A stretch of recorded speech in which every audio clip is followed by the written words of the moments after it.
blinking ones work. The ones that are intro, break, and outro work totally fine by the looks of it. So none of these other buttons are working. For whatever reason, I got them all to work just before, and then I stopped. Okay, I walked outside, came back, and now here we are. Be ready with the that was nuts a great button. chat now. The nuts button? Yeah. I have that ready. So if That's you need anything in particular, no, that's the only one we need. that's the only one you need today. Okay, got it. But I can at least have that up and ready to where we can. Yep. Got it. All right, we're good. I'm gonna turn it up just a little more. Hey everybody, welcome to Facebook Live after a week off from Facebookness because not our fault. We are here doing. Everyone was off Facebook last week. Behind the scenes recording of another show, which will be airing in the future. I'm here with senior correspondent Charlie Saladino. Rented lips. Definition Man Dominic Pronto Comics Sperano over there. We have Zambo from the GHR studio here. Hello. His engineer. Hello. Sorry, I'm just sending a quick message. So yeah, we're going to be doing our show in just a few seconds. I want to mention that we have a live show at the East Mills Public Library on April 10th. With Brittany Pleasant from Artisan's Nook as our guest. She'll be giving away a plushie, a handcrafted plushie, and we'll also be giving away some tickets to the Long Island Comic Book Expo. So shout out to Greg for that. So we'll be doing that then. Also want to do a shout out to our friend Jared Burrell. He is having his first ever movie premiere screening at the Museum of the Moving Image in Queens at 4:45 this Saturday. So if you guys are interested, go check that out. The Museum of the Moving Image for the Queens Film Festival. And yeah, that's it. So I think we are ready to go. All right then. When you guys are ready, you know which button to press. Yep, we got the timer. Timer is once my mouse goes. There we go. And here we go. The following is brought to you in part Boom. by MFC Studios. The views of the show's host and guests do not necessarily reflect those of the management, owners, or staff of this radio station. And now, it came from the radio.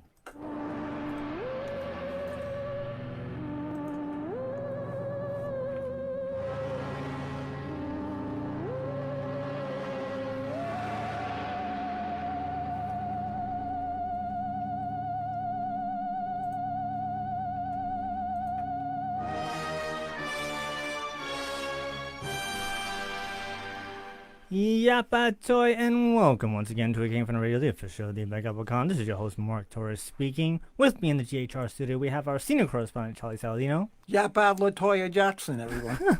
That's a good one. We also have our very own Pronto Comics, Dominic Definition Man Serrano. I got nothing after that. Congratulations, sir. You made me silent on a radio show. Sorry about that. I'm just like, yeah, blah, blah, blah, blah, blah, blah, blah. That's why I used to go yabba dabba do now, because like it's. But where did Latoya? First of all, is Latoya Jackson still alive? Yes, she is. And why her? Of all the Jacksons? Because she's the only one I met. That's it. When That's I fair. worked for ABC, me and Latoya, she actually came to promote her Playboy article and I had an idea once. pictorial. Remember when like Christy Swanson, who was in Buffy the Vampire Slayer posed in Playboy? No. I had an idea years ago. When Tower Records still existed. Oh my goodness. Yes. Tower Records. And that was out. That Playboy was out of buying the Playboy and buying like a copy of Buffy the Vampire Slayer and just walking up to the counter and be like, "Hi," and seeing what the reaction would have been. She would have signed it. Well, no, this was just at a Tower Records in general. Oh. Like just slide it in front. Like I wasn't sure to like have a beaming smile or just like, oh yeah, I'm perverted. Yeah, I know what I'm doing. I don't know. And we have Zambo, the engineer, here. Hi guys. How are you? So You heard me giggles. This week's episode, we're going to be playing some interviews that our senior correspondent did at the Big Apple Con. Oh my, really? Some time ago, depending on when you're listening to this or not listening to it.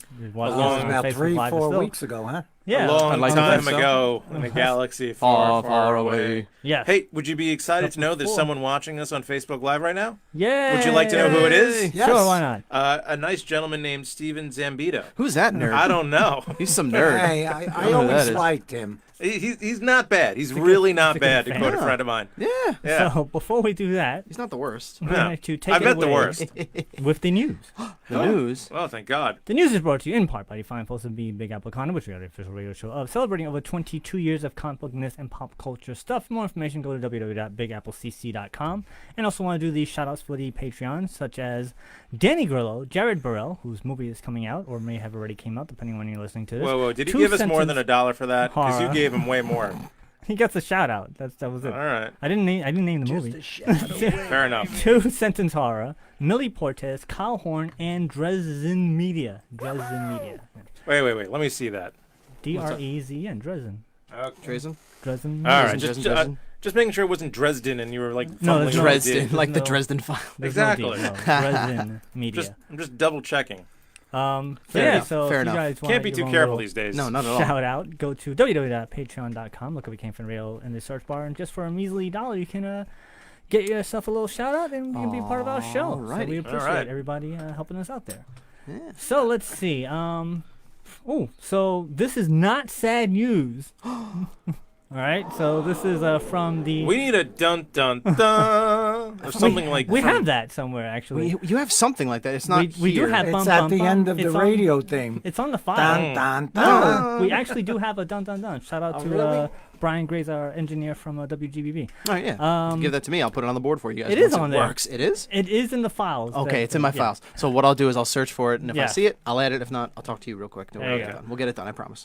From the I'm Only Retiring department, Oh. legendary Marvel Comics artist Joe Sinnott announced his retirement from comics with the release of his final Sunday edition of the Amazing Spider-Man comic strip, which has been being inked by Joe since 1992 in the newspapers. Yeah. Joe says, "Today we honor Spidey with the final Sunday Spider-Man strip. Thanks, Stan, for all the great memories." Enough said. In addition to his steady work on the strip, Joe, at 92 years old, has worked for Marvel Comics for 69 years, working on such titles as Fantastic Four, Thor, Captain America, and the Avengers, just to name a few.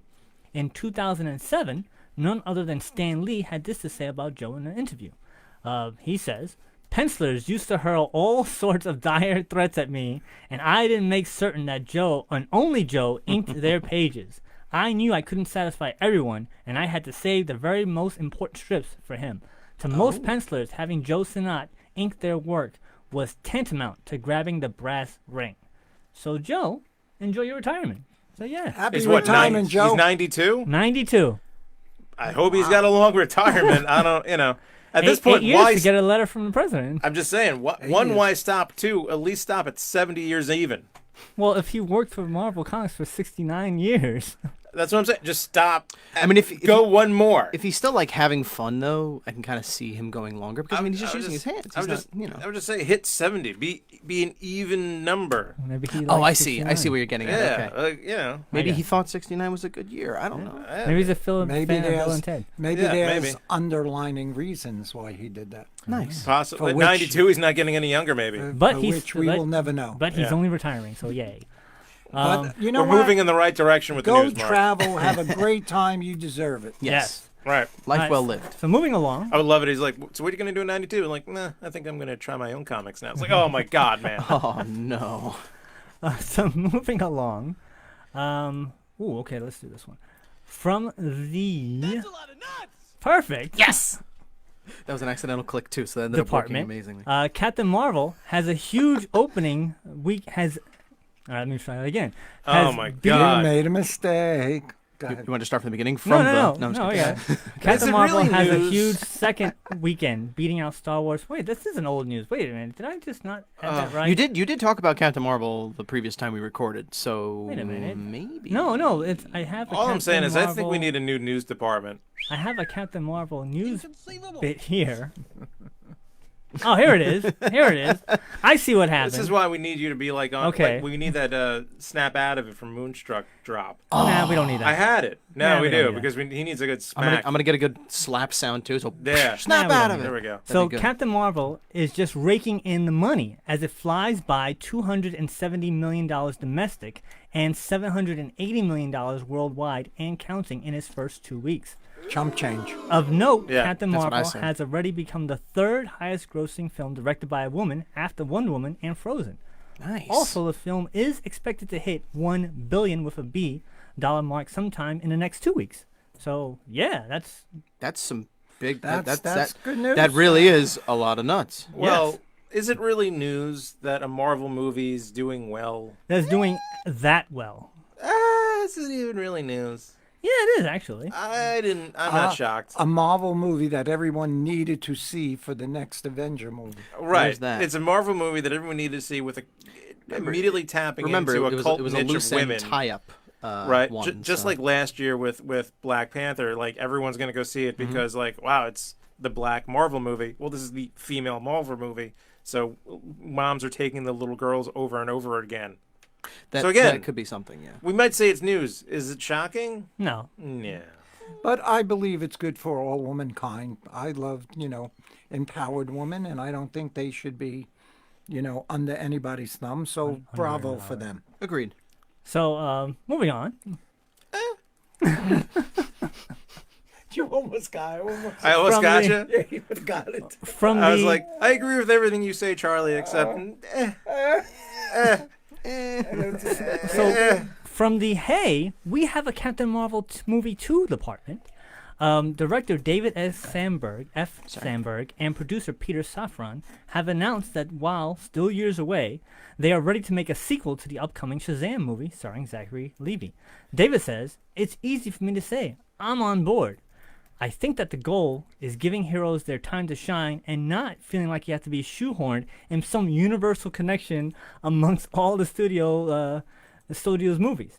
The studio has been incredibly supportive, and DC has been supportive about saying, take the time that you need to introduce these characters in the right way and tell the stories that audiences want to see with these characters." oh, in other words, they're gonna let's just copy Marvel and how they did it originally. Yeah. Yeah, pretty much. Now, what do you think would happen seems to work. if Shazam somehow outmade Captain Marvel? It's funny that you mentioned that because... no, well, I'm Oh, just wait, gonna go say, ahead. do you think somehow someone somewhere will go like, well, you see, that's just proof of the patriarchy and like misogyny that the male Captain Marvel did better than the female Captain Marvel? No.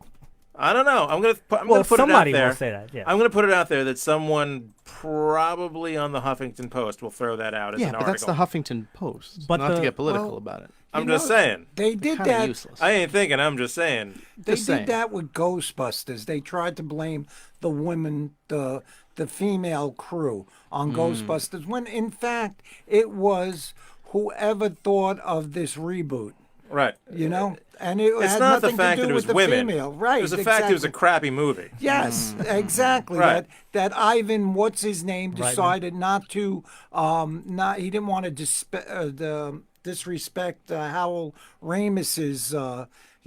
He thought of that. Now, probably Howell Ramis was alive. He would have said, "Yeah, let's do. These are the daughters, or these are the." Right. Let's All I had to do was continue just on. make it a continuation and everything would have been fine. Yeah. Right, exactly. Exactly, yeah. And whoever thought of that was the guy who should be, tarred and feathered, not the females for being in it. As a side note, going back to Captain Marvel, early reports indicate that the film is expected to take in only, quote unquote, only $40 to $45 million domestically on its opening weekend. But- Scoff. You mean Fan- Shazam? Scoff. Yes. We're talking about Shazam. Yes. Yeah, you got to be specific now. Well, Scoff. yes, Shazam, the other Captain Marvel film. Shazam. Do you think they'll but even get to call him Captain Marvel throughout the movie? No.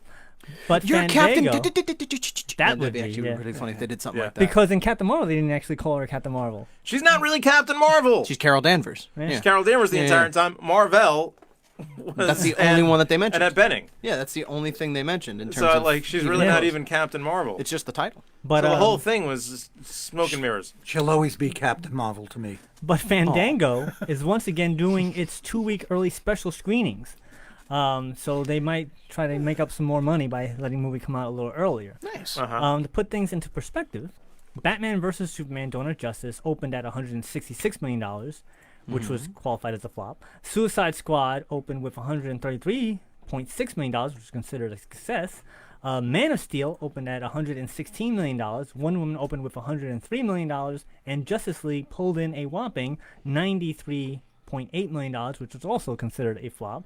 And Aquaman, which is interesting, just made $67 million in his opening weekend, but has gone on to make over $1 billion worldwide. So even though it's set to make, Shazam is set to make only 40 to 45 million, it still could reach the $1 billion. $1 billion mark, which would be interesting to see. The key is the right weekend you put it. Like, okay, you take Aquaman. Aquaman came out on a slow, like in a slow period of time. That was just like Avatar. If you Yeah. remember, Avatar had a very weak opening, but then Right. it became the highest grossing movie, the longest Yeah. running at #1. Part of it comes down to like when they release it in the course of the year. Yep. I guarantee you they were smart enough to find a good weekend. That when is it coming out? It's coming out in 2 weeks, so it'll be April 4th. Right. April 4th of So My it comes birthday. out. You got a good 3 weeks before Avengers. Right. It'll be 3 weeks or so after After. Captain Marvel. Right. There'll be a bit of a lull. Boom, it's going to come out. It'll probably be a sleeper for 3 weeks, but dominating the box office every week. Then you'll have the Avengers, and it'll That'll be the end of that. be the end of that. But it'll probably listen, if it gets like 45 million opening weekend, Right. and then 20 and 20, and it rules the weekends up until. Yeah, that's a good Then, type of change. then it's socially conceived as a success. And Right. if people keep going to see it, you know, Especially if it does incredibly well overseas. if it does really well overseas, that's You could important. say it will It's most be- likely going to. And it really just comes down to the numbers. Do they make back the money that was shelled out for it and then some? Right. Like how they say like Justice League and what else was a flop? Justice League was a flop, and what else they were calling was a Batman flop? versus Superman. Batman. They were flops. Well, how much money was spent on them versus a how much did it? bazillion dollars versus spent what on they making that recouped. movie. Justice So- League had to cost so much money just for the cast alone. Of course. It's crazy. And So that's the thing. No, like, no offense to Zachary Levi, but he's just Chuck. He's not. He's great as Chuck. Well, I'm just saying, out of everything, it's just you're just paying for Chuck. You're not paying for Ben Affleck, Wonder Woman, Aquaman. Right. You're not paying all that money just from the get-go. Right. So right there, you're ahead of the curve. Exactly. It had a budget of 300 million for Justice League, and the box office was 657.9 million. See? So it actually made its It was money the back. 24th net profit. biggest opening of all time. But So they it's in the s- top 30, top 50. Right. But they say that you have to do twice as much for the marketing. And Yes, so not that it counting did the not- marketing. it did That's not just what make- I'm seeing. Yeah, it did not make. The worldwide it made was so not counting obviously U.S. and Canada, it made 428.9 million. So that was their Right. It's about marketing budget 429 right there. Yeah, that was probably that the marketing. Well, evened look, it out. Here, like classically in movies, right? So you have Spinal Tap, Right. right? This has happened often. Yes, Where the Harry- net and the gross. Yeah. Harry Shearer, whoever, like they deserve royalties. They have never gotten anything because they said a movie was a. the yeah. movies never made money. Yes. Yeah. He's like, it's on all the time. People, like, what do you mean it never made money? Hollywood Cult classic. Hollywood Shut up. famously has always figured out a way to make the movies make no money. Right. So so it's better for their taxes and Yes. everything. Yeah. Yes. Conveniently, movies don't make money. So. Although, Yes. one last thing I'll say about this before we move on. Yes. Tommy Wiseau's The Room was a better investment than Star Wars. Very true, considering the cult classic it hit. Right? He spent I think $9 million on it, and he grosses like $15 million a year on it every year from There you people go. going to see it. Good So job. what does that tell you about movie making? Tommy Wiseau has a better successful movie than even Captain Marvel. Anything that's coming out in terms of investments to success ratio. So speaking of. And on that classic disappointment, good night, So everybody. speaking of money in movies, from the let's wait until after our latest movie is released department. After being fired last July by Disney, James Gunn is now unfired and back to be scheduled to helm the third Guardians of the Galaxy movie. I love Disney. Right after he completes the newest Suicide Squad film for DC. I like that he's unfired. What's interesting is that according to reports, the decision was made during the time when James had his quote-unquote final meeting with the execs at Disney when they initially said that he was fired. So this was months ago. If you remember, yeah. the reported that he went back and they had a big meeting and a hush-hush meeting. They said, no, you're still fired. He wasn't fired.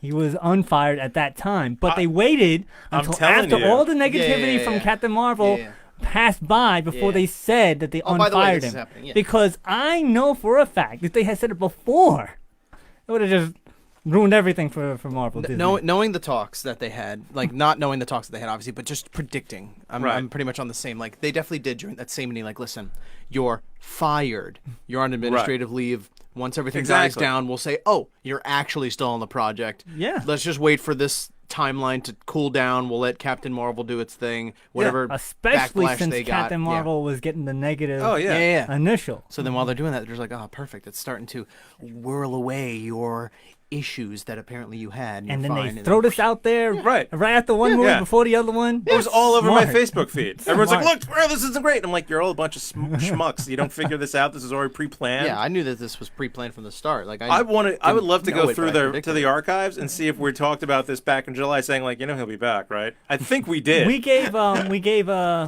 Batista, we gave him some props for having integrity, for being like, I'm standing with them, and he was like, I'm not gonna do the movie. Yeah. I'm telling you, all the actors knew. All the yeah. actors were told they have to do this to make it look like they're really insulted. Yeah, I'm telling you, that's what they have to do. Yeah. It's like And Batista, you could be angry. He's like, yes, I love being angry. Yeah. Yeah. And on top of all that, I'm sure Marvel or Disney or whatever conglomerate that Disney has control over gave everyone on the cast separate movies to fill the time so they weren't out of money. And you know what? I gotta say Because Disney's Disney. that Yeah, that, because mouse- Disney owns you. The mouse controls all. that Yes. James. The funny thing about the James is the one that made it like a bandit, because he's also going to do the DC Yeah. movie as well. So not only is he going to do Guardians, he's doing the DC universe too, which is mind-boggling. Can't wait for that soundtrack. Two different films Yeah. of essentially the same thing. He's And doing. He's gonna. Yeah. They announced too it's going to be a complete reboot of Justice Yeah, League yeah. too. They're like ignoring Suicide Squad. everything. Suicide I'm sorry. Squad. Yeah, Suicide Squad. Thank you. They're just completely ignoring what the hell happened. So Like, that's crazy. fine. Hey, it worked for Marvel and the Hulk. So. They did three But they didn't- times. they didn't Although- three quite- times. 3 times. The Hulk movie, as I like to say, was a sequel to a movie that never happened. Which one? The second Hulk movie. The Incredible Norton, the Hulk. Ed Norton one. Yes, Okay. because the way they played in the beginning is like there was a movie that happened beforehand, but it wasn't the one we saw. It was like Yeah, you're kind of right. I know thought what's that was kind of funny, cool. We too? referenced that there was a movie, but we don't talk about it. Yeah. And even with Mark Ruffalo, we referenced there was a second movie, but we don't really talk about it Yeah. too much. Do you guys even know that like canonically the Ed Norton movie is part of the Mark Ruffalo Hulk line? It is. Yeah. It's They just do they admit it. pretend as if it's the same person. Yeah, they, yeah. They like Yeah. I think they talk about it in passing in They the first or mention it, second yeah. Avengers. Yeah, the think. first Avengers where Yeah, he yeah. says he put And a then gun in his having- mouth, blew his brains out, but then the other guy spit the bullet out. Yeah. and something then along those lines, having Thunderbolt Ross, the same actor. Yes, William Hurt. that's true. They So did. that- They brought they Thunderbolt Ross That's back. true, yes. they So did. they they did. did. So yeah, it's So, yeah, there's it's some the canonic, little stepchild canon underneath the. And that was Little slip under the rug.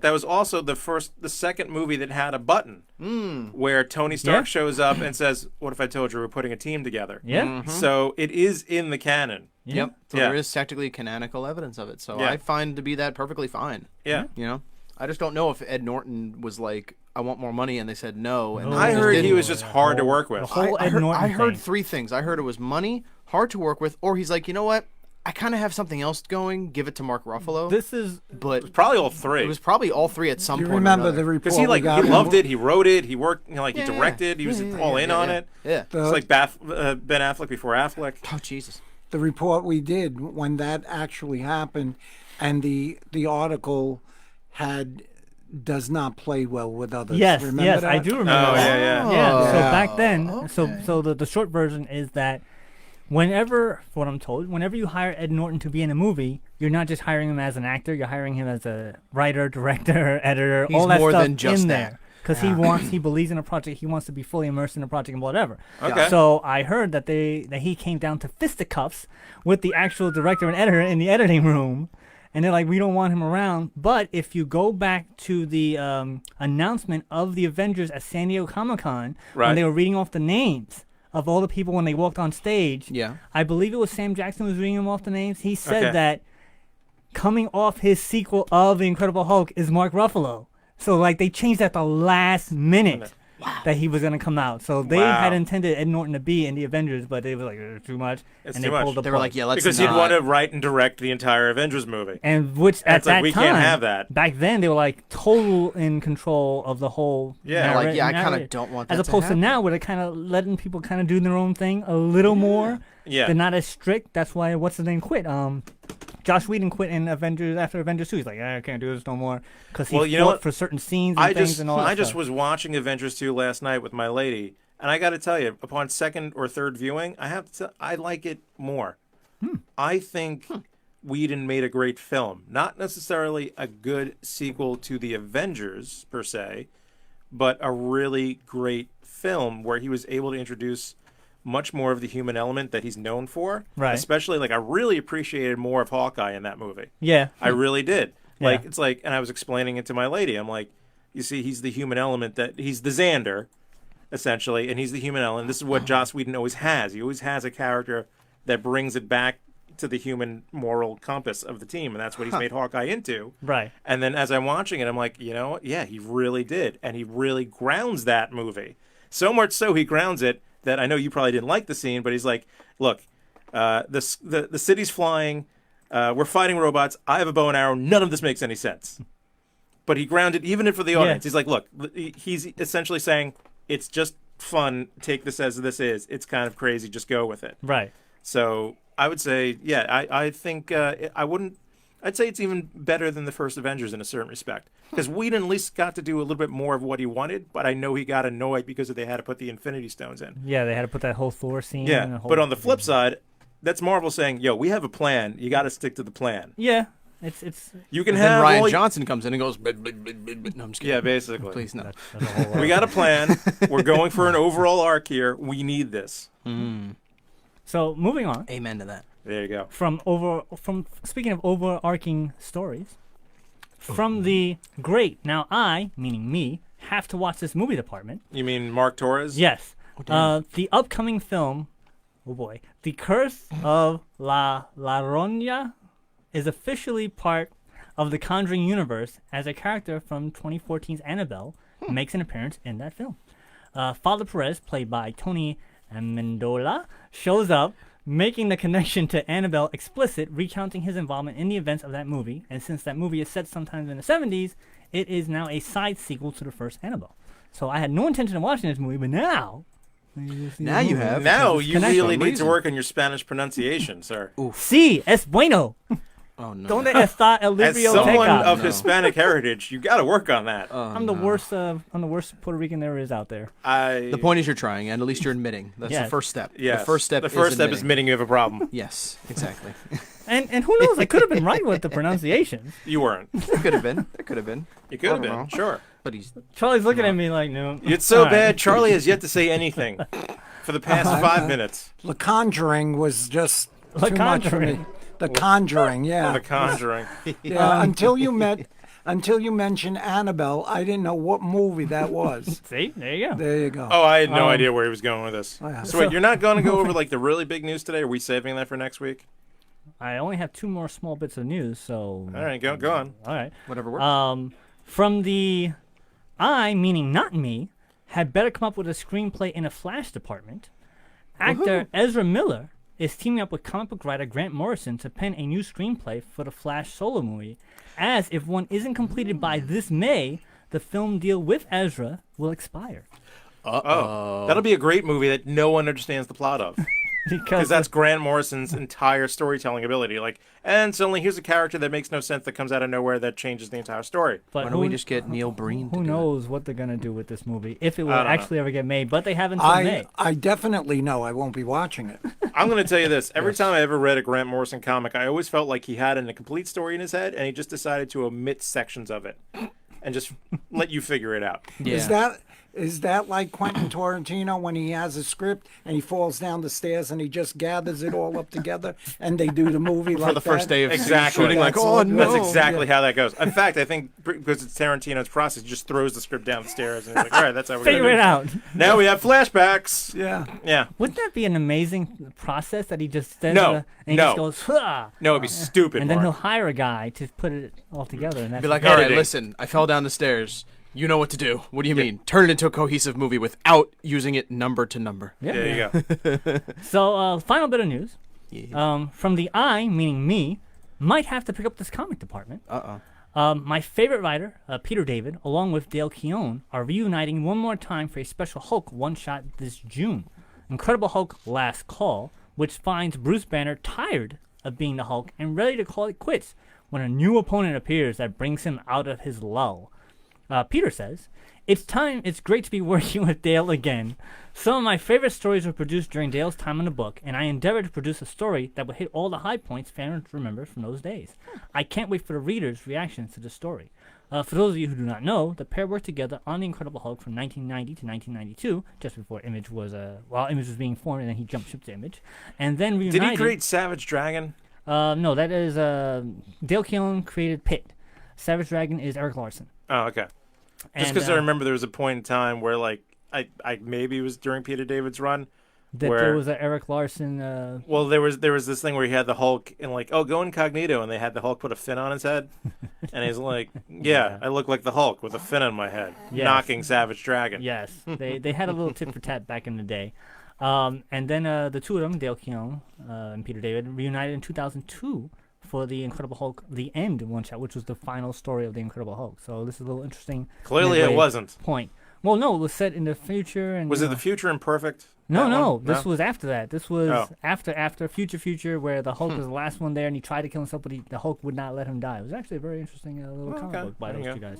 So so that's it for the news. I know what you were talking about, so we're gonna Thank God, say Steve. that for next time. All right. So we're going to take our break. Oh, I get to press the button. Yeah, so we're ready, Mark, for the break. I always love it when our news is a Mark. week old. We'll be right back with Came From the Radio. Hey, ghoulies, this is Demon Boy, and you're listening to It Came From the Radio. We really should have had that for the news. I didn't have time to do it because because I did the news 2 days ago. Hear your Okay. voice. And I just didn't have time If to you have a business put it or Because together. they product, just, I mean, they you quickly can just I run a know. announced it this commercial morning. here. I was like, We offer 30 and 60-second spots. Yeah. For more information, Because contact I want to talk Mark about how they at should re-edit the Avengers to put Deadpool in. MFC_studios That at would be great. hotmail.com. Right? Considering the merger just happened late last night. They should still redo. They should still They probably could. for the interviews you sent me. Just call Ryan Reynolds All right, now. so it's going to be Hey Feltman, guys, want to impress everyone first, at your next then party? Lewis, Shock them Okay. all then with Barbie, a custom Okay. cake. then RR, Anything goes. Okay. then Classic Mary. wedding All right, cakes so to wild Feltman, party themes. And that's Follow the our Lewis, social media for weekly Barbie, videos and RR photos. Mary. Yes. We're a Got Long it. I just wanna make sure I get it Island-based right. cake shop. Can we make sure that By those on Christie Facebook Live can hear these? They can all hear it. They can also hear us talking to you, so Call or just- text Oh, it's fixed? So anytime. Yeah. Everyone can actually. Oh, hey, hear we're us. fixed. Yay. No, just that way, like, they're not just sitting us going, No, no, everyone hears us. oh, fantastic. I mean, even during the ads. Be But like, hey, at least they I hear know. us. So Be like, that's I'm the one thing I can't really stop without like an overall mute. You know, I don't have that button. We're getting there. You ever seen Imus? Don Imus? Oh, you mean the Yeah. Don Imus movie? When he did his own show with the camera, when he did the show, and then like on a commercial he went, it was like he died during each segment. It always is like and he was Imus. back up on. I'm pretty certain Imus died 10 years ago, and it's just a reanimated shot corpse. him with And the- they Yeah. and they put a cowboy hat on him. And No, they makes just him disconnect say- the car battery behind his chair and just reconnect it when he gets back online. That's all. Everybody's got out. I'm back on the air. I get ready. It's Imus. When did he become a cowboy? No one knows. He found a hat, He found a hat, gave a and personality. like Frosty the Snowman, it Now, happened. back to our show. It was a magic. act. And we are back once again. Hey. Video. Hey, listen, it's well timed. It's good. Yeah, Dominic yeah. Sperano and Zambo the engineer. Hello. We have interviews from the Big Apple Con that we Charlie did. So Charlie, Yes. what are we going to be hearing first? First, we're going to be hearing something that really thrills me to death. Please don't die. I mean, we Charlie, I was- can't do this show alone with him. No, yeah, I got a thing tomorrow. But anyway, I got- listen, this was and Mark knows. Mark, when you introduced me, you said, "Come down Get the here $5 hot dog." and buy a hot dog. They're delicious." That was Saturday. I went down to buy the hot dog, and they weren't there. They were sold out. Why are we talking about hot dogs? I'll tell you why. It's a very interesting story. The next day I went down and I was talking to this guy, and the story about this, specific hot dog was so amazing that I said, listen, let me interview you and tell the story of this. And it's a great hot dog and it's delicious. All right, so let's hear it. All right, let's go. This is Charlie Saladino from It Came From the Radio, live from the Big Apple Con. And as we know, in any convention, food is so damn important. And here at the Big Apple Con, we are lucky enough to have one of the original hot dog people of Coney Island, Feldman's. And I'm here talking with Mike and Greg from Feldman's. Tell us a little history about this amazing hot dog. Well, this hot dog started back in 1867. It's the world's first hot dog brand. It was invented by Charles Feltman. That's right. If you look it up, Charles Feltman is the inventor of the hot dog. By 1871, Feltman's restaurant in Coney Island was the largest, most extravagant restaurant in the world. 1915, a guy by the name of Nathan Handwerker got a job at Feltman's slicing buns alongside Jimmy Durante and Eddie Cantor. By 1916, he left his job at Feltman's, went down the block, and opened up what we know as Nathan's Famous, undercutting Feltman's, selling nickel francs to Feltman's 10-cent francs. So now let me ask you something. Very excited about this. Greg, you're back at Coney Island? Yeah. Yes, we're back at Coney Island. Actually, we just finished up. We were at Luna Park for the last 2 years. And now we're looking to expand even more, not only in Coney Island, but we're in supermarkets, about 500 locally. By April, we'll be in about 1,500 supermarkets nationwide. I'm telling you, these damn things, and I'm a hot dog expert, everybody knows it, these damn things are delicious. These hot dogs are like, and believe me, I have put away a lot of Nathan's. These hot dogs are better. I like them better than Nathan's. You got to try these. And Mike, how can they try them? Well, you can order them directly through our website, feltsmansofconeyisland.com. Nice. It also, on our website, will also indicate where the hot dogs are sold. And you're absolutely correct. This is the most premium hot dog on the market right now. Each pack of Feltman's hot dogs are 1 pound. You get 1 pound of beef. They're naturally smoked, lean cuts of beef, and a lamb casing. It has that snap. You bite into it, it pops open like a water balloon, and the juices flow down your mouth. It's like no other experience before in your entire life. So definitely check it out and try the world's first and finest hot dog, Feltman's of Coney Island. Wow, he ain't lying, folks. And like I said, if a convention has to have food, this is the one. This would be my vote. But anyway, Mike, thank you so much. And you just gave all the vitals where people could get in touch with you. Thanks for stopping and talking with us. And keep up the good work. Thank you so much. Thanks for stopping by our booth and trying the best hot dog in the world, Feltman's of Coney Island. And that is it for the food part of this convention. And this is Charlie Saladino from It Came From the Radio. We'll be right back. We are back. And that's it from the food part of that. I will not mention anything other than food again. But we know, and you convention goers know how hard it is to get good food that doesn't cost an arm and a leg in a convention. So I just wanted to say, if you see these guys, if you see them at a convention, stop by, say hello, and grab one of those great hot dogs. I love that we did a food segment because food segments classically are visual. Yeah. So you can see the food. Yeah, but this just and makes... here we're doing a food segment on the radio. Yeah. Listen, that's what we're inventive. That's where we're on the cutting edge. Trust me, we do it all the time, and we don't know how people like it, but they do. Let's just leave it at that. Yeah. But now I'm really hungry. It's and further proof awful. that radio is theater of the mind. It is. Yes. So you yes, can it just is. envision these hot dogs. And then we just made and it the a juices theater of the rolling taste down buds. your What's chin. that? Your radio engineer is on The a diet. juices. Let's talk about hot dogs for Let's 2 talk Yeah, about minutes. it got a little crazy making me there, and the You think? juices rolling Like down down your your throat. chin. And I'm That like, was just like- I'm like, what the hell are they doing with these hot dogs? I just, right. like, it's a hot dog, dude. Calm down. So Yeah. moving on, we have Feldman hot dog drug ring busted. Yeah, Crack cocaine in basically, their hot dogs. yeah. Lewis is next. Who's Allegedly. Lewis? Yes, Louis Martino. Louis is a character, and he's an actor, and he was in several films, and Such as? it was just Well, I think he's in the he's thing. going. It's in Hopefully. the thing. Oh, it's in the thing. Okay, it's in the thing, It's thank in God. the- All right, it's in so the thing. you just play the thing? Oh, wait. You got Yeah. something. So no. I was just going to say, and he's definitely a character. Great guy, fun guy, and just let's play this. All right, let's play. Yeah. This is Charlie Saladino from It Came From the Radio. I am still live at the Big Apple Con, and I'm here with Louis Marino, the one, the only. Louis, how are you? I'm doing fine. Thank you for having me on your show. Listen, for anybody who don't know who you are, just enlighten them. I am the young boy Michael Corleone from Godfather 2. I've been in over 10 films. What kind of films? Let them know. Okay, Dysfunctional Mob, The Deuce, 13 Reasons Why, I was a pedestrian, Orchard Beach, The Godfather Part 2, Ragtime, 2 Weeks Notice, and also next year in 2020 I'll be having my own film come out, The Dysfunctional Mob. Right across from... That's a beautiful thing. Hey, do you need any Italians from Brooklyn in there? I have a lot of Italians from Brooklyn.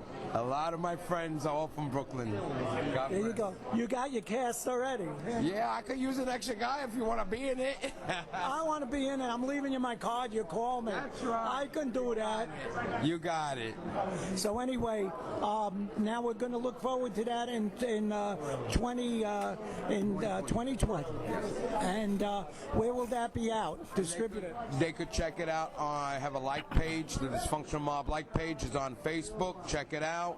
I have a lot of big-time actors in my film, and it's a comedy. There's no cursing, no sexual scenes until the sheets reveal. Beautiful. Louis, tell everybody where they could get in touch with you, all your social media. Yes, they could find me on Facebook, or they could email me at louismarino9@gmail.com. Beautiful. Louis, thank you for taking time out. I appreciate it. We'll be looking for you next year. Thank you. This is Charlie Saladino from It Came From the Radio. We'll be right back. And we are right back. Hello. All right, wait a minute. So this guy was what? Michael as a baby in The Godfather 2? No, you remember in The Godfather 2 when they had the flashback with Yeah. the kid running through the streets and climbing the roof? Him. That was him. The kid climbing the roof? Not the roof, No. sorry, going up the staircase to... No, he played his kids. Remember when they were at the resort and they had the kids there? Oh, he played Michael's son. Michael's son. Michael's That's what I. son. Okay. Okay, see, I was under the assumption he was the younger kid. That's what I that thought. was being When he portrayed as said, Michael I in the was kid. the That was my younger bad. Michael, his namesake, the younger Okay, Michael Jr. He's the one who was having his first communion. That one, okay. And okay. That makes a little more sense. At least to me. Right. I don't know. Okay. Mark is completely I'm and like, totally. Don't worry about it. Don't worry about it. No, so- Mark, don't worry. It's fine. Right. When you get around to those movies, you will understand. Yeah.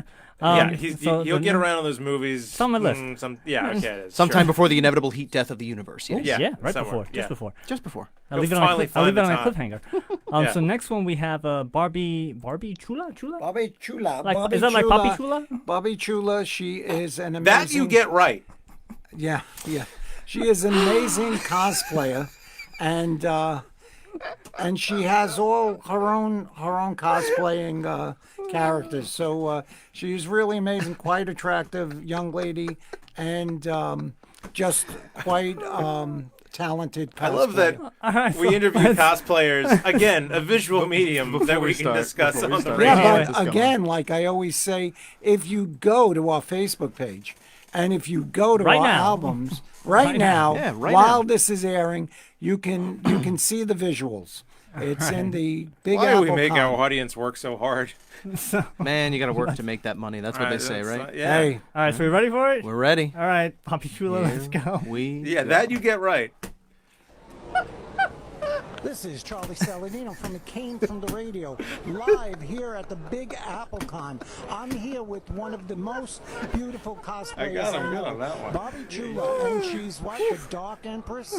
No, I am the evil enchantress. Okay, I was wrong on all levels over there. But anyway, we know each other from other cons, and Elvira the we're Dark always Empress? chatting on Facebook.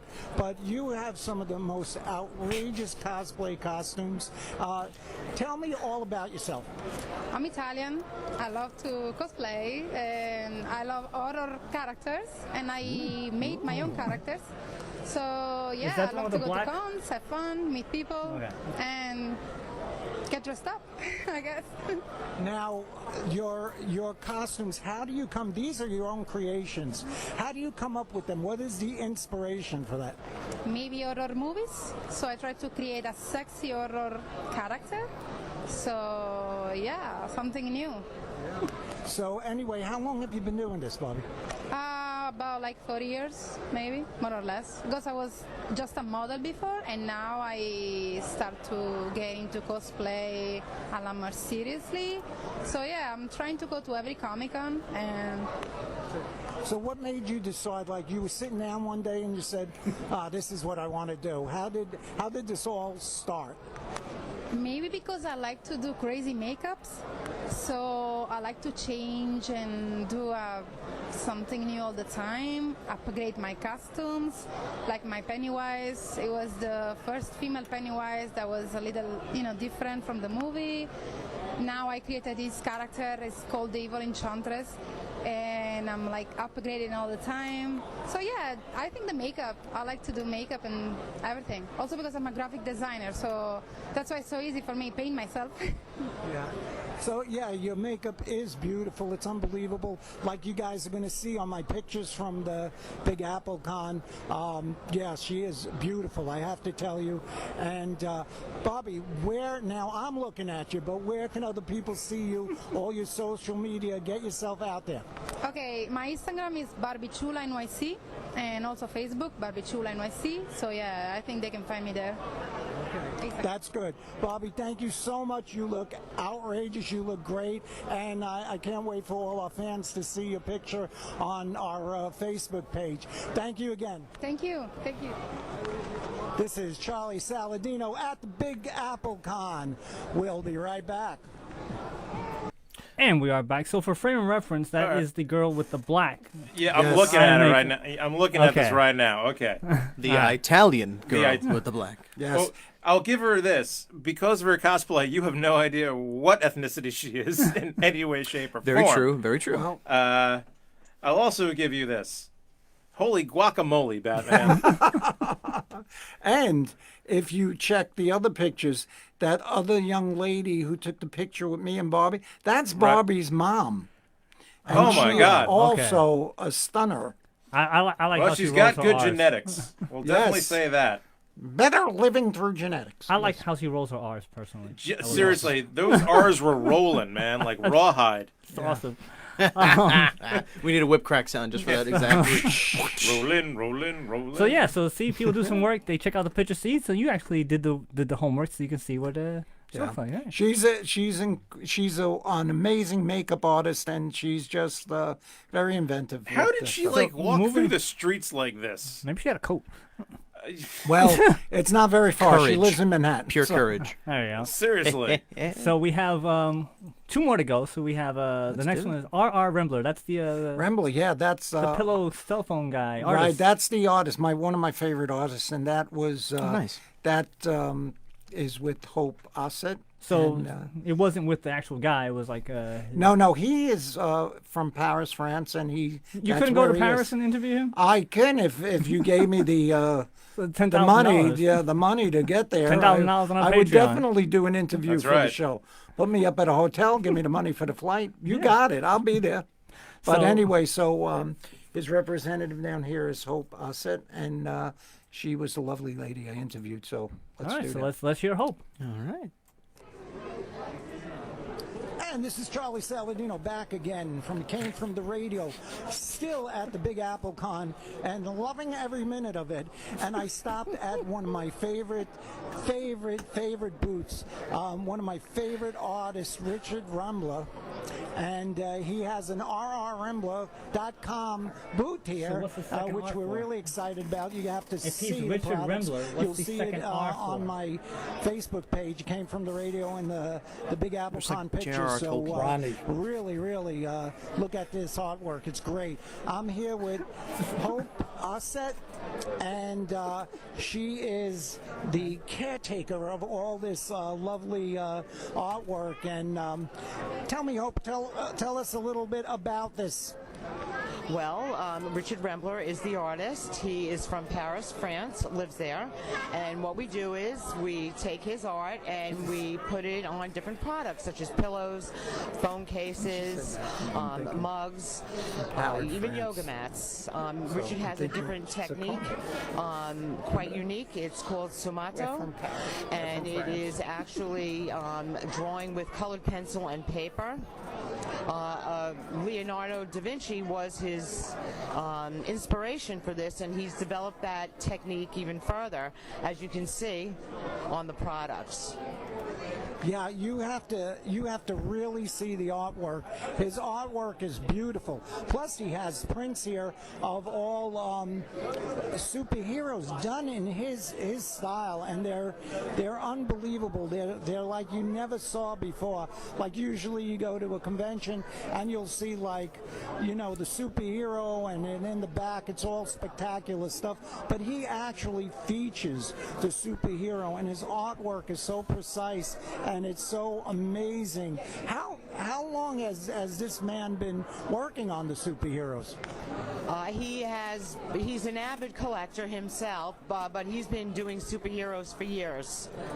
He does a great job. Now, where can people find out about this amazing guy?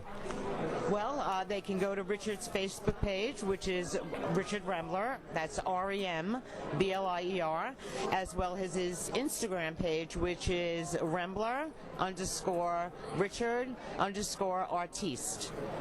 That's amazing. Everybody go there, look at his work. It's amazing. Now, how do they get in touch with him? Through you? They can contact Richard directly through Facebook or Instagram, or for any of our products, they can contact me at our via email, which is rr.rembler, REMBLIER, @gmail.com. Beautiful. Hope, thank you so much. This booth is amazing. I love the artwork. Do we have the drum roll ready? Hope to see you real soon. Thank you. Thank you so much, Sam. This is Charlie Saladino from It Came From the Radio. We'll be right back. And we are back. So it's RR Rambler. So the second R is for artist, right? Artist, yes. Oh. God. Hey. So we have. What? So we have the next one is about 10 minutes long. So we Yes, have it is. about 10 minutes to go. We have about that much, yeah. Yeah, so we're going to go really quickly into it. So we're going to end with Mary Wilson, We're yeah. going to play it, and then we're going to end this show. So I just want to mention, thanks for listening to our show. You can go to our website, www.camefromradio.com. You can check us out in places such as Overcast, Pocket Cast, iHeartRadio, Google Play, iTunes, Breaker, Google Podcasts, Radio Public, Spotify, Podbean, Player FM, Soundcast, Acast, and we'll see you next week. Play that. Bye! This is Charlie Saladino. I am here at the Big Apple Con, and oh my God, I am so honored to be here with one of my idols, Mary Wilson from the Supremes, and an illustrious solo career. In my opinion, one of the best singers in the Supremes. I would like to say the best singer in the Supremes, but I am going to say one of the best. But you people who know me know what I mean. But anyway, Mary, it's such a pleasure to have you on our show. You are so kind, and I appreciate that so very much.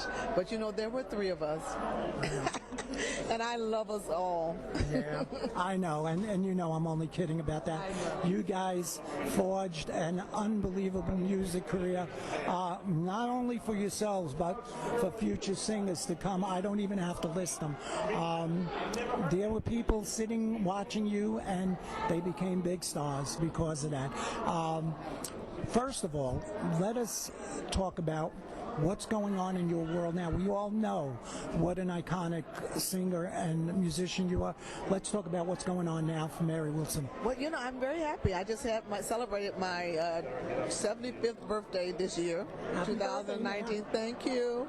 And I'm very proud of that because we've lost so many beautiful, wonderful personal friends of mine and yours, those who are listening to us.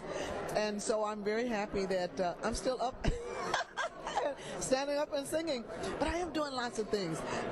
In front of us right now, of course your listeners won't be able to see it, but I have a new coffee table book that's coming out in the UK in May, and here in the US in September. So that's one of my more recent accomplishments. I'm very proud of it. It's all about the Supremes' glamorous gowns. It also has a lot to do with, I've written 3 books already, and this one is more or less just a recap of everything I've written, maybe some new updates and all that, but basically it's about the gowns that we wore on the Ed Sullivan Show, Hullabaloo, Shindig, and all those great, great shows. So that's one of my things that I'm I'm always doing something. My daughter says, "Mommy, please stop and settle down." I'm like, "Why? I don't want to settle down."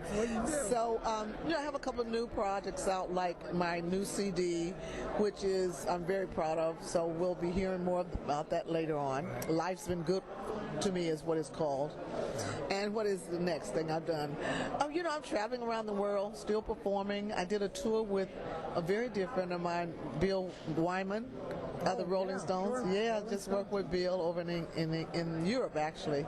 So that's kind of fun. So I'm still touring, and I'm coming into the New York area a couple of times this year, actually. I'm here now at the Big Apple Comic Con.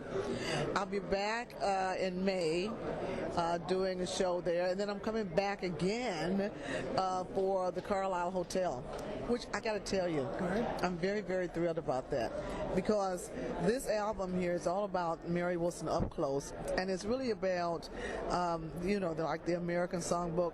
I sing songs like Body and Soul, Fields of Gold, just really quiet songs that I love to sing. So I'm very happy about that, working at the Carlisle Hotel. Now, of course I was kidding before. You had two unbelievable singers in the Supremes other than yourself, and it was just a perfect combination. And I know, what was the best part of that whole experience? I know there was a lot of them, but something that would stand out in your mind. Well, for me, when I met Florence and Diane, I just felt that we were the perfect singing group. We were, Diane was very sort of outgoing. Florence was more of an earthy person, and I was kind of quiet. But the three of us combined together, the Supremes, and I think that, we really helped America and the world, because, black people were not on red television much back in the early 60s, and we were one of the first to kind of break through that old sort of racial thing that was going on here in the States. And I think that we kind of helped women become more prominent and seen as more of, glamorous creatures who had accomplished things. And I've had a lot of people like Oprah Winfrey, Whoopi Goldberg come up to me and say, when you girls came on the Ed Sullivan Show, as black people, we would sit back and say, my God, we're so proud of our people. Look at our people. So I really think that we helped that. I mean, it wasn't just us by ourselves. There were people before us, Lena Horns, Ethel Waters, Sammy Davises, all those people, Billy Eckstein. But the world, America has not opened up enough to embrace everybody. They listened to the music and they saw them, but it wasn't until maybe mid-60s when we came along, and other people, when America and the world embraced us. So aside from that, here we talked about the British invasion, but we became famous in England, and so we were accepted over in Europe the way that we accepted the Beatles here. So we kind of helped to open up the world in a way. We were ambassadors to America. Absolutely right. It's such a sin, and it's a crying shame that America didn't see the gold they had here, but in the UK, that's who was listening to your music, and who really knew that. The kings of rock and roll were Chuck Berry and Little Richard. I'm going to get in trouble saying that, but I feel Elvis was the Messiah, because he's the one that brought that rock and roll to the people, because he was a good-looking white boy.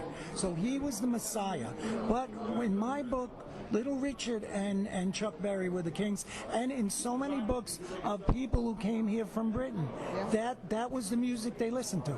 Yes, I mean, like I said, with Bill Wyman of the Rolling Stones, he and I have talked for years, because we've been friends for years, and he has told me over and over and over again that it was because of that American soul music. You mentioned Chuck Berry and all those people, Muddy Waters. He said that's who they used to listen to and brought it over to England. England. So yeah, but you know, I think that music really is an ambassador for the world. Yeah. I was lucky enough to be born in that era of the musical revolution. We will never see that again, and it's people like you who brought that out, and three of the most beautiful singers in the world who, in my opinion, are legends, which was Flo, you, and Diana, like I know them, right? And Flo. Well, you know what? People do feel they know us because they saw us on TV every Sunday on the Ed Sullivan Show. People, they come up to me and say, Mary, how you doing? Da, da, da, da, da. I'm like, they talk to me like my cousins do. You know what I mean? Because they have known that we're family. Yeah, and I love that. Well, I want to say something too. I know that we in the 60s, the music icons of the 60s, I know that we were responsible for, kind of setting, today they say template, back in the day I would say we were the models for the music to come. But I want to say there's some really wonderful, talented young people out there today. No, I'm not a fan of rap music, but I am a fan of music. And there's some very talented people, and I'm proud of some of the, like Queen Latifah, I'm very proud of her. Oh my God, I love her. Queen Latifah and Will Smith, I'm proud of him. There's so many of them who they've learned the lessons well, just like we learned lessons from the ones before us, like the Lena Hornes and the Ethel Waters. These kids have learned from our generation, so I think every generation learns from the other. Now, we may not like the kind of template they're doing, but still I admire their talent, and I also admire how well they've done, especially Queen Latifah, and Mary J. Blige. They've done very well. And she's such a great actress also. She just set her mark. She made a mark in the world, and that's nice when you see that. Yes, and done it in a classy way too. That I really like. Yeah. And you guys were responsible. I'm telling you, these people were watching you on the Ed Sullivan Show, and they said, "Oh my God, yes we can," and that was the greatest thing. Mary, thank you so much for this interview. I am so honored to be sitting here with you. Get out all your social media if people want to know where to get your records. I was going to say albums. Where to get your CDs? Let them know. Get that out right now, man. Yes, thank you so much. And you know what? I enjoy recording new music, but I also embrace my old music as well. What Flo, Diane, and I did. And I love Flo. I love Diane, and I'm happy that we have been in the hearts of so many people throughout the years, and I thank you too for the things you've said. Oh my God! Thank you so much. Okay. So Mary Wilson, about 100 more years of success for you, and once again, thank you, and once again, thank you. Thank you very much. Okay. This is Charles Saladino at the Big Apple Con with Mary Wilson, and we'll see you soon. You've been listening to It Came From the Radio with Mark Torres. The views of the show's hosts and guests did not necessarily reflect that of the management, owners, or staff of this station. We now return you to your earthly scheduled broadcast.